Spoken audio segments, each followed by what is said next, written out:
I'm going to be joined here in the studio, currently joined in the studio by author and historian Tessa Dunlop and by Times Radio host Adam Bolton. Just the people I want alongside me on a day like this, because we're going to be talking a lot about historical context, both of you. Let's just start by getting your reaction to what we've seen so far play out in the last hour. I mean, Adam, I know you're a keen historian yourself, and obviously, Tessa, you're an accredited historian. What do you think this means within the sort of great panoply of modern US history and the presidents that you've covered in your career? Well, it is the first time that we've seen a president indicted, so that's a first. But then Donald Trump was also the first president to be impeached twice. So the Donald Trump show continues. My own feeling, however, is that this doesn't take him any nearer to the White House. It will help him raise money for his campaign in the short run, but he's going to have a lot of legal problems going ahead, which may even deny him the Republican nomination. But what is absolutely clear is the majority of Americans don't want him back as president. And even within the Electoral College, he looks doomed on that front, and that may be why his own party decide to ditch him in the course of campaign year next year. Your view hasn't been swayed at all by the amount of campaign donations they managed to raise over the weekend? Well, by his standards, it's not that much. I mean, he's got 8 million, and you know, one of the sort of dirty little secrets of Donald Trump is that campaigning has always been a way for him to raise money. So he's continued to do that, but he hasn't built up the level of support which he had before, or the rate of donations. And indeed, if you look at the demonstrations in New York today, which he called for, I mean, they're pretty pathetic. That Congresswoman, Marjorie Taylor Greene, with her bullhorn, was pretty much drowned out and taken away. You mean you weren't convinced when she yelled out he was Nelson Mandela and then Jesus? You weren't swayed by her rhetoric? Well, it doesn't matter about me. The crowd wasn't particularly impressed either. They all carried on waving their banners and pushing their own particular level. You know, we didn't see January the 6th today, did we? No, we didn't. But I think what we're looking at is something bigger, more systemic than Donald Trump. We're being briefly distracted by the giant kind of personality. But actually, the polarization of American politics, what this has done to either side has led to really the sort of democratic rot, the lack of faith in all their key institutions, which has propped up that country and led it to be the greatest country on the planet in the 20th century. Yeah, but on the other hand, people are saying, look, he's politically motivated, the district attorney, that he said that he was going to prosecute Donald Trump. All true. But in America, you elect your district attorney anyway, and therefore he has a Adam, when people stop platform. believing in the system, when they don't know what's true or not, when there's misinformation spread around like we'll margarine. blame Donald Trump for that. And how do you get rid of that? You get rid of the man, maybe, but not the problem. Can you not argue, that's what I was going to say on Adam's point, that it is Donald Trump that has led the precedent for picking away at the fabric of democratic institutions in the US? And one could argue that what does the US stand for, if not for its democracy, its justice system, its courts?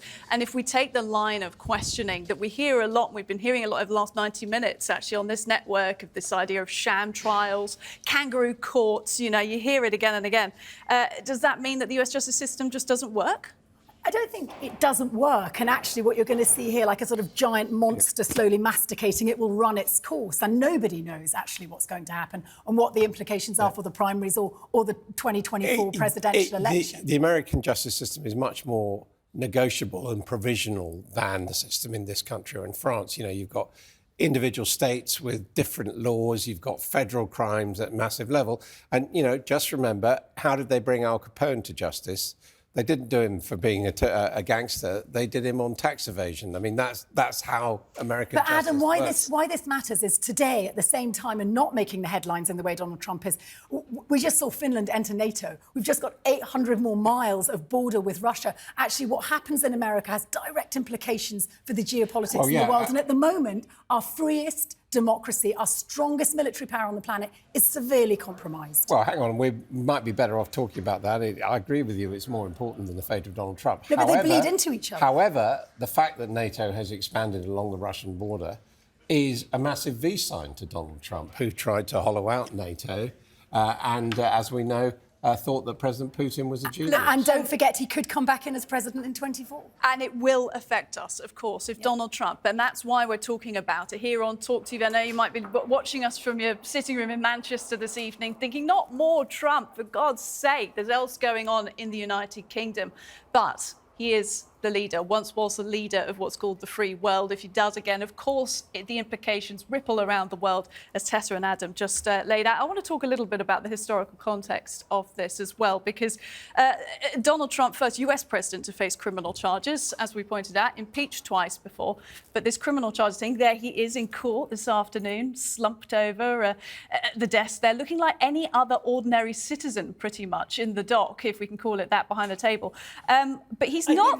the first time he's been called. He's not the first world leader that's ever faced criminal charges, of course. France's Nicolas Sarkozy was done on corruption. South Korea's Park Geun-hye, also done on corruption as well.